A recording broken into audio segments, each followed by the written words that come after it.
आज जब मैं देखता हूँ मैं खुद बाबूजी हो गया हूँ। ये कोई उठने का टाइम है, पापा आज सैटरडे है, तो क्या मतलब सैटरडे संडे ऐसे आदत बना लोगे कि मंडे को वापस नींद न खुले। हमेशा एसी में क्यों रहते हो? नमस्कार, मैं हूँ वीरेंद्र मिश्र। आप देख रहे हैं दैनिक भास्कर ऐप। आज एक बार फिर भैया आपसे जल्दी मुलाकात हुई संजय भैया से। हाँ वीरू भाई। अभी 1 महीना पहले मुलाकात हुई थी। हाँ। करण जी, मोनाल जी, नमस्कार। बहुत बहुत स्वागत है आपकी फिल्म के लिए। जाए आप कहाँ जाएंगे? जाइए आप कहाँ जाएंगे? जाइए आप कहाँ तक जाएंगे? जी, मतलब इस तरह लौट के यहीं आएंगे। से यहीं आएंगे। संजय जी, मैं ट्रेलर देख रहा था, काफ़ी डांटते हैं आप करण जी को, जो है ये करो वो करो करो। जो वो ट्रेलर देखने के बाद जो है कुछ बचपन की घटनाएं भी मुझे याद आई। जो है जब उस बचपन में आप रहे होंगे, जो है पिताजी से डांट पड़ती होगी। हाँ, सबसे तो वो सबसे किस तरह के मोमेंट से क्या डांट पड़ती थी? क्या बोलते थे पिताजी, क्या करो, क्या आप करना चाहते थे, क्या मना करते थे? व्हाट्सएप पे हमारा एक फैमिली ग्रुप है, लखनऊ में शूटिंग कर रहा था। तो एकाएक मेरे जो दादा थे, फादर तो नौकरी में, मम्मी उम्मी हम दादी के यहाँ रहते थे। तो सुबह 6 बजे आके पहले पंखा ऑफ करते थे, 10 मिनट का टाइम देते थे, फिर चादर हटा लेते थे, सो रहा है अगला, और फिर 10 मिनट का टाइम देते थे, हाथ पकड़ते थे, और फैमिली का जो सबसे क्राउडेड इलाका होता है, बारांदा और अंदा, वहाँ ले जाके 2 बार टहला के चौकी पर छोड़ देते थे। हर चीज़ में एक उंगली, हर चीज़ में। जूता क्यों पहने हो, घड़ी किसका है, हर चीज़। और पता नहीं, मेरे सबसे बड़े दुश्मन उसमें लगता है ना? सबसे बड़े दुश्मन, और आप उनको देखते ही अरे बगलो यहाँ से, अगला आ रहा है। आज जब मैं देखता हूँ मैं खुद बाबूजी हो गया हूँ बिल्कुल। अपने बच्चों के लिए। ये कोई उठने का टाइम है, पापा आज सैटरडे है, तो क्या मतलब सैटरडे संडे ऐसे आदत बना लोगे कि मंडे को वापस नींद न खुले। हमेशा एसी में क्यों रहते हो, तो आप हो जाते हो। तो ये जेनेटिक, मतलब इनसे इनसे इवन बहू से, तब जैसा मैं चाहूँगा वैसा मेरा परिवार होगा। बिल्कुल, ये बहुत लोगों को ख्याल रहता है कि मेरा घर, मैं मेरे हिसाब से चलिए। 90% यूपी बिहार में बाप ऐसे ही होते हर जगह के बाप ऐसे ही होते हैं, कनाडा के भी बाप ऐसे ही होते हैं, हाँ, पाकिस्तान के भी। लेकिन भैया बचपन में जो बातें पिताजी की बुरी लगती हैं, जब हम उस पिताजी की उम्र तक पहुंचते हैं तो हमें लगता है कहीं ना कहीं उनकी बातों में सच्चाई रही होगी। देखिए, वो क्या जब अगर सच्चाई आप थी? उस सच्चाई को मानने लग जाएंगे तो आप लाइफ में कुछ नहीं कर पाएंगे, सिर्फ पिताजी बन के रह जाएंगे। जी जी जी। जब भी व्यक्त किया गया कि मैं कलाकार बनूंगा, कौन सा कलाकार रे? तबला बजाऊंगा। तबला बजाएंगे, और कोई काम नहीं बचा है, तबलची तबलची तबलची बनेंगे, तबलची बनेंगे।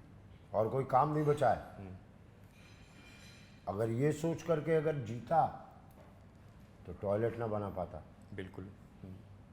बाप इसमें भी तो चाहता है कि भूजा ही बेचो भाई, बेचते रहो। अच्छी फिल्म है, खूबसूरत फिल्म है, ट्रेलर मत देखो खाली वीरू भाई, फिल्म भी देख लेना, मज़ेदार फिल्म है। जरूर फिल्म देखेंगे। जो है हाँ, और करण जी, गेटअप तो आपका मतलब काफ़ी, पहली बार तो पहचाना नहीं, जब आपकी आवाज़ सुनाई दी तो मुझे लगा कि करण जी हैं इसमें, जो है। Thank you so much. तो किस तरह से आपने तैयारी की अपने करेक्टर को लेकर, उसके बारे में बताएं। शूटिंग कहाँ हुई? इसकी शूटिंग लखनऊ से मलिहाबाद एक जगह पड़ती है जहाँ आम की बहुत बड़ी पैदावार होती है। वहाँ से अंदर एक गांव है 10 किलोमीटर, वहाँ हम लोगों ने शूट किया। एक बड़ा खूबसूरत गांव है वो, जहाँ ये शूट हुआ है।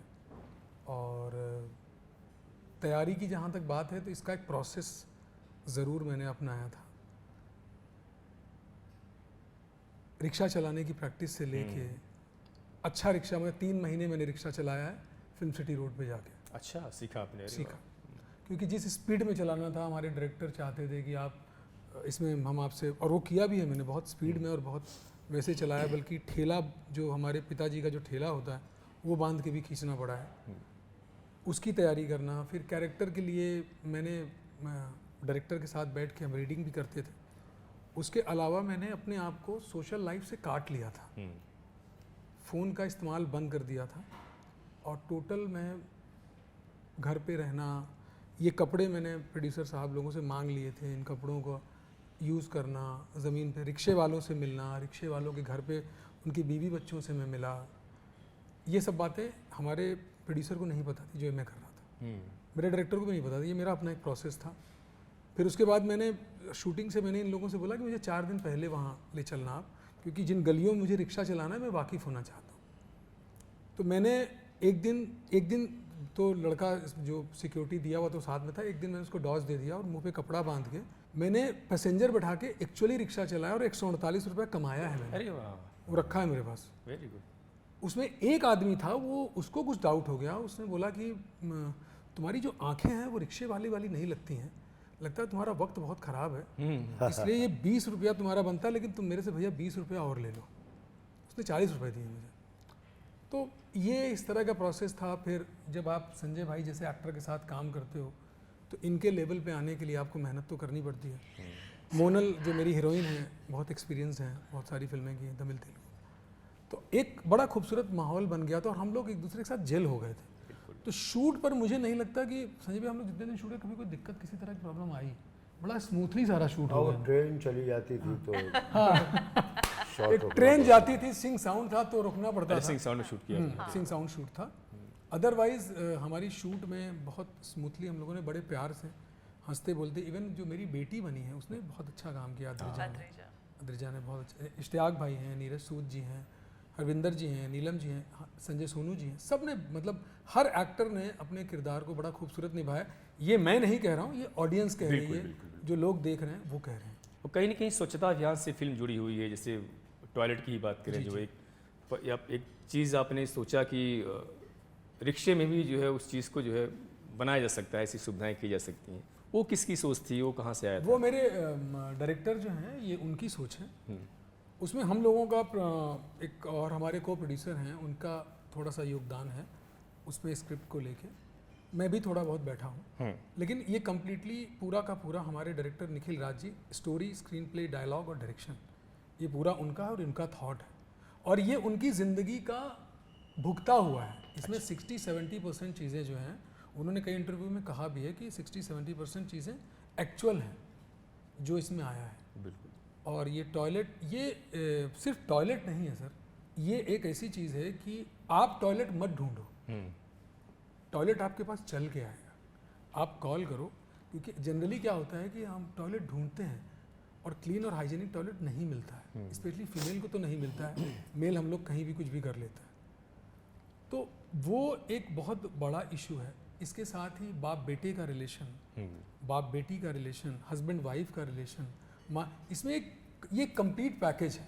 मैं एज एन एक्टर ये कहूँगा कि ये कंप्लीट पैकेज है, जहाँ आपको एक सोशल इशू के साथ एक बहुत खूबसूरत कहानी मिलती है, जहाँ पर बाप बेटा जो जनरल दिखाया गया है जैसे होते हैं, बाप बेटी का, उनका एक अपना एक टिफ है, बेटी को लगता है कि बाप मुझे जब मैं पैदा हुई तो छोड़ के भाग गया था, तो इस तरह की चीज़ें हैं उसमें। और अब आप ये फिल्म देखेंगे तो वीरेंद्र भाई ज़्यादा मज़ा आएगा। जरूर। हालांकि हम लोगों ने काफ़ी कुछ बोल दिया है और फिल्म मौजूद भी है, लेकिन अब मैं चाहूँगा कि ये फिल्म आप OTT पर है जी ऑलरेडी, तो उसके बाद OTT पर है ये। हाँ, तो OTT के बाद फिर थिएटर में रिलीज करने की क्या वजह सर? ये हमारे प्रोड्यूसर को मैं अच्छा। इस बात के लिए हमारे प्रोड्यूसर मिस्टर हनुमंत खत्री और को प्रोड्यूसर पुराजित प्रोडक्शन को मैं थैंक्स बोलूँगा कि उन्होंने इस बात का चैलेंज लिया है कि OTT पर आने के बाद भी उसको थिएटर पर रिलीज़ कर रहे हैं, ये बहुत बड़ी बात है। हर डायरेक्टर की ख्वाहिश होती है। और हम डायरेक्टर एक्टर हम तो चाहते हैं कि हमारी फिल्म सिनेमा तक जाए, हमारी ख्वाहिश होती है, लेकिन जहाँ इसमें जो फाइनेंशियल चीज़ें आ जाती हैं और उसके बाद अगर ये डिसीजन लिया जाता है तो सैल्यूट टू देम। मोनाल जी, आप बताएं किस तरह से इस फिल्म से जुड़ी, आपको कागज़ में दे चुके हैं, साउथ की फिल्में खैर करती रहती हैं आप। इस फिल्म के बारे में बताएं तो बहुत सुंदर फिल्म है हमारी। बहुत सारी फिल्में जो होती हैं ना, वो प्रॉब्लम्स दिखाती हैं कि आपका ये प्रॉब्लम है, हमारी फिल्म सॉल्यूशन लेके आ रही है, जो मुझे लगता है। और फिल्म की सबसे ज़्यादा इम्पॉर्टेंट बेसलाइन जो होती है वो स्टोरी होती है, कैरेक्टर, फिर आर्टिस्ट आते हैं। तो मुझे लगता है कि हमारी फिल्म में स्टोरी हमारा हीरो है, ना कि मैं या करण, या हम सब उसको जान डाल रहे हैं। शायद हम अपनी तरफ से कोशिश कर रहे हैं कि ये लोगों तक उसी हिसाब से पहुँचे जो हमारे इमोशंस रहे थे। बहुत प्यार से हमने फिल्म बनाई है, हम सब ने साथ में मिलके, और ये एक्सपीरियंस जब स्पेशली आप नॉर्मली फिल्म करते हो और जब आप कोई मैसेज वाली फिल्म करते हो, और ज़्यादातर आई एम वेरी ग्रेटफुल कि मुझे वैसी फिल्म करने का मौका मिलता है जो ज़्यादातर एक मैसेज लेके आती है, जो आपके साथ रहती है लंबे अरसे तक, क्योंकि जनरली फिल्म क्या होती है, एंटरटेनमेंट पर्पस में आ जाती है और लोग देख के फिर भूल ही जाते हैं, उसके बारे में बात नहीं करते। तो मुझे ऐसा लगता है कहीं ना कहीं हमारी फिल्म लोग देखने के बाद इसके बारे में बात ज़रूर करेंगे, या फिर इस प्रॉब्लम के सोल्यूशन को सब जगह लोग एक्सेस कर पाए जो हमने बताया है इस फिल्म में, उसके बारे में बात होगी। अगर इतना हो जाए तो हमारा विन विन है, मैं इतना बोलूँगी। और ऐसी फिल्में बनाने में क्या होता है ना कि बहुत बड़ी बात है जब प्रोड्यूसर भी इतना रिस्क लेना चाहते हैं, क्योंकि सबसे ज़्यादा पैसा तो उन्हीं का लगा है। बिल्कुल। राइट। तो जैसे अभी आपने सवाल किया कि आपने OTT पे रिलीज़ की है तो थिएटर क्यों सोच रहे हैं, तो मुझे ऐसा लगता है जब आप घर पे फिल्म देखते हैं और आप थिएटर में फिल्म देखते हो, दोनों का अलग मज़ा होता है। तो डेफिनेटली जो लोग जिन गांव में जिस जगह पे टीवी का मतलब थिएटर का एक्सेस नहीं है, क्योंकि हमारे देश में वैसी बहुत सारी जगह पे यहाँ पे आज के दिन में भी थिएटर्स इतने एक्सेस नहीं है, उनके लिए ये एक अपॉर्चुनिटी रहेगी कि वो अपने फ़ोन पे भी फिल्म देख सकते हैं। The same time this is our ये सब आर्टिस्ट की फिल्म एक विश होती है कि बड़े पर्दे पे अपने आप को देखने में बहुत मज़ा आता है। उसका खैर आनंद ही अलग होता है। संजय भैया फिर आते हैं जो है, बचपन से निकल नहीं रहे हैं आपके अभी हम। क्यों यार? नहीं अभी तो अपनी बेटियों को फिर आपने किस तरह की परवरिश दी, क्योंकि जो आपने माहौल अभी परवरिश दी कहाँ है? हमने वहाँ दे रहे हैं, किस तरह से दे रहे हैं? दी तो तब होती कि कोई हाँ, किस तरह से परवरिश दे रहे हैं? हाँ, क्या बनाना चाहते हैं? नॉर्मल रहो, नॉर्मल रहोगे, नॉर्मल ज़िंदगी जियोगे, है ना? जीत का सपना लेके चलो तो एक बार हार का भी देख लो, हो सकता है। हाँ। और उस हो सकता में है जीवन मत बदल देना, पड़े रहो जीत के पीछे, लेकिन अच्छी हो। बिल्कुल। बट मोबाइल से आप निजात नहीं दिला सकते कि हट जाओ मोबाइल से। कोई भी बाप चैलेंज, कोई भी फादर या गार्जियन बच्चों को मोबाइल से अलग नहीं कर सकता। नहीं कर सकता है।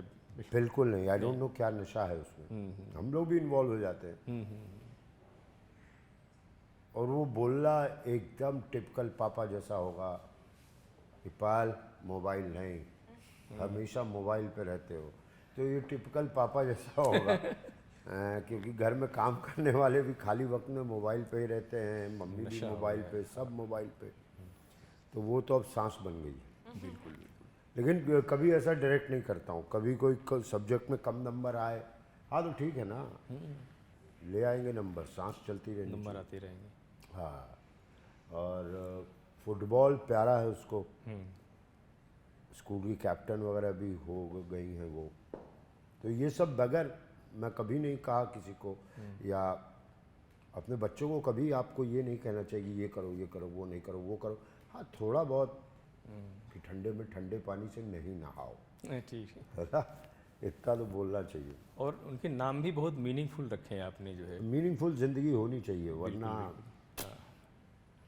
क्या रखा है नीर बहाने में। आप क्या चाहते हैं बेटियां क्या बने, उनकी क्या सोचो, क्या बनना चाहती, आप क्या चाहते हैं बनाना बेटियों को? तुम दुखती रख पे हाथ डाल मैं सुबह सुबह जैसा मैंने सुना है क्लासिकल म्यूज़िक सुनाता हूँ। अब वो सुने मत सुने, मैं सुनता हूँ। और मैं नहीं चाहूँगा कि 15 मिनट में वो पापा क्या, वो 15 साल बाद शायद अपने घर में सुनना चालू करें। तो ऐसा बनाना चाहता हूँ जी। नॉर्मल, कि आप किसी से मिलें तो वो आपको गरियाता हुआ ना जाए, एकदम नॉर्मल जैसा मैं हूँ बिल्कुल वैसा बनाना चाहता हूँ। और अगर फिल्म की एक बात, तीर दो शिकार। हाँ हाँ, अगर ये फिल्म की बात करें जो इसमें जो संदेश दिया जा रहा है जो है, इसको प्रॉपर वे में लाने के लिए क्या करना चाहिए? आदमी जो हम खुद लोग हैं, हमारे अंदर कितनी जागरूकता आनी चाहिए, हमारी क्या ड्यूटी है? देखिए, ये जो सवाल जो आपने शुरुआत किया था कि इस फिल्म का जो सब्जेक्ट है, हमेशा बाप जो है बेटे को कहता रहता है रिक्शा चलाना तुम्हारा हमको पसंद नहीं, तुम मेरे साथ जो मैं करता आया, जो मेरे फादर करते आए, ये भी बहुत बड़ा संदेश है। बिल्कुल बिल्कुल। टॉयलेट तो एक है ही है संदेश, लेकिन ये भी कि जो मैं करता आया, जो मेरे फादर करते आए, तुम क्यों नहीं कर रहे हो? अगर वो कर लेता तो फिर वो टॉयलेट ना होता। तो बाप बेटे की जिद में क्या बोलते हो तुम? हाँ टोटली एग्री। हाँ, वो चीज़ है। जब आप इसके पहले वाला सवाल पूछे थे ना, क्या बनाना, ऐसा ही होना चाहिए। बिल्कुल। हर कोई कोशिश करता है जरा देख के चलना है, गंगा जी की सीढ़ी है, देख आराम से आराम से आराम से, वो फितरत है कि रुक जाओ, ये नहीं करोगे। इस फिल्म में एक और अच्छी चीज़ मुझे लगी कि बाप ने जो है अभी जीते जी मतलब सब ठीक ठाक है, घर बांट दिया, बीच में कपड़ा लगा दिया। बहुत बहुत आम जैसी चीज़ है। तो मकसद ये भी है कहीं एक सबटेक्स्ट में कि करने दो, जो आपका बेटा करना चाह रहा है, बहुत दरिद्र चीज़ भी ना करे, क्या बोलती है ना, लेकिन जो कर रहा है करने दो, करने दो। कुछ अच्छा निकालेगा, नहीं तो आप ही जैसा होकर के रह जाएगा। बिल्कुल। बोलो ना। करण जी, किस तरह की बचपन की किस तरह की यादें आपकी हैं, आप बताएं। मेरी खैर यादें थोड़ी सी अलग हैं। मेरे फादर वो हॉकी के प्लेयर थे, उन्होंने इंडिया रिप्रेजेंट किया है, इंडियन रेलवे 20 साल खेला है। तो मेरे फादर ऐसे नहीं थे लेकिन हाँ ये ज़रूर है कि वो एक चीज़ ज़रूर चाहते थे कि मैं एक्टर ना बनूं। उनको एक्टर बनने से एतराज़ था, तो मुझे उनको, मदर को और उनको समझाने में थोड़ा सा वक्त लग गया कि मुझे जाने दो, मुझे यही करना है। खैर आज वो बहुत खुश हैं, उनको अच्छा लगता है। और मेरी इस तरह की यादें नहीं थी। मेरे फादर ने कभी ये नहीं कहा कि तुम ये करो या नहीं, कि ये नहीं करो, क्योंकि प्लेयर थे, उन्होंने दुनिया देखी थी। बट ये ज़रूर है कि मिडिल क्लास थे, हमारी लिमिटेशंस बहुत थी। बिल्कुल। और ज़रूरत भर की चीज़ें थी, उससे एक्स्ट्रा नहीं था। और मेरे ख्वाब थोड़े बड़े थे, मुझे फिल्मों में आना था, हीरो बनना था। बिल्कुल। तो वो एक डिबेट तो था और उसमें विरोध भी हुआ, ज़बरदस्त विरोध हुआ। मतलब फादर खुद ना कुछ कह के रिश्तेदारों से कहलवाते थे। हाँ, कि हमारी बात नहीं सुन रहा। हाँ, रिश्तेदारों से कहलवाते थे। वो यही करते हैं ना वो लोग। वो दूसरों से कहलवाते। उनके दोस्त आके समझाते थे मुझे, क्या कर। इनके दोस्त आके समझाते थे कि अरे तुम्हारे पास क्लास 2 की क्या था कि फादर रेलवे में थे और जिस तरह का उनका रुतबा था, क्लास 2 की जॉब मेरी रखी हुई थी। हाँ। कि उनको हटना है और मुझे खड़े होना है। तो मैंने बोला मुझे नहीं करनी है नौकरी। तो कितना अच्छा होता है यार हम लोग के लिए, बहुत सारी चीज़ें सुविधा हो जाती है ना। हाँ, टिकट टिकट करवा दो करण यार, तुम बोले थे हो जाएगा। इस तरह का विरोध तो रहा है, क्योंकि मैं एक नॉर्मल फैमिली से, बनिया फैमिली से लड़का, फिल्मों में जाना जो, और इलाहाबाद जैसे शहर में जहाँ, वहाँ तो मतलब सामने से मजाक उड़ा, हीरो बनिए, मजाक उड़ाते। हाँ हीरो बनिए, इनका देखो हीरो बनिए भैया, तो ऐसा होता था। हाँ, तो वो एक पेन भी रहा है मेरे अंदर, और वो उसने एक ज़िद का भी काम किया, मोटिवेट भी किया। और खैर मैं महादेव का शुक्रिया है कि जी। मुझे काम मिलता रहा, और मैं धीरे धीरे ही सही लेकिन सफ़र बढ़ता रहा, और रिकॉग्निशन। उससे वही हम लोग जिस पारिवारिक पृष्ठभूमि से आते हैं, लोगों का भाई कुछ भी करे, सरकारी नौकरी कर ले, भले ही नौकरी चपरासी की क्यों ना, उसी में एक बड़े उनके सपने होते हैं। नहीं, वो सिक्योरिटी चाहते हैं, उनकी गलती नहीं है। हाँ, उनकी गलती नहीं है कोई। जैसे इस फिल्म का जो कैरेक्टर है मेरे फादर, जो संजय भैया ने किया है, वो ये नहीं चाहते कि ये रिसाला ये रिक्शा में मजदूरी ढो रहा है। एक लेगेसी है एक फैमिली की, जो मतलब, और वो एक जगह मेंशन भी किया है फिल्म में कि इसका ये ऐसा भूंजा बनाता है कि लोग हाथ चाटते रह गए थे।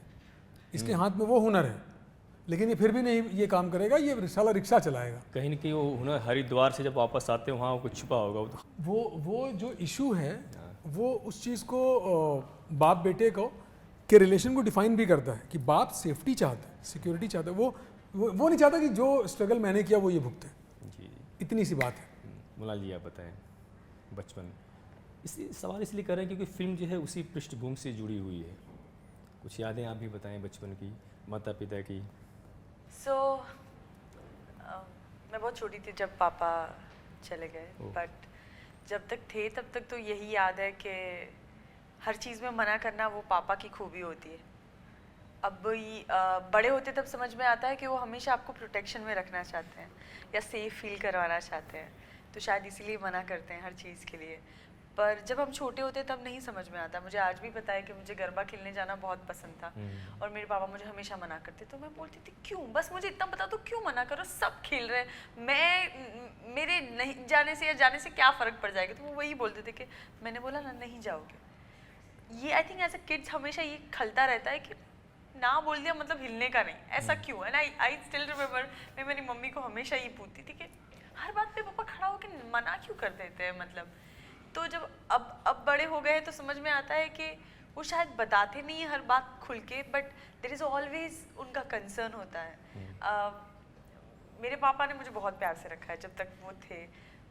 जिस एरिया में हम बड़े हो रहे थे, जब मैं आई थिंक 10 या 11 ईयर्स की थी, आई रिमेंबर कि तब तक मेरे बॉयकट हैरी रहते थे। फिर कुछ फैमिली में बदलाव होने की वजह से हम कहीं और शिफ्ट हुए।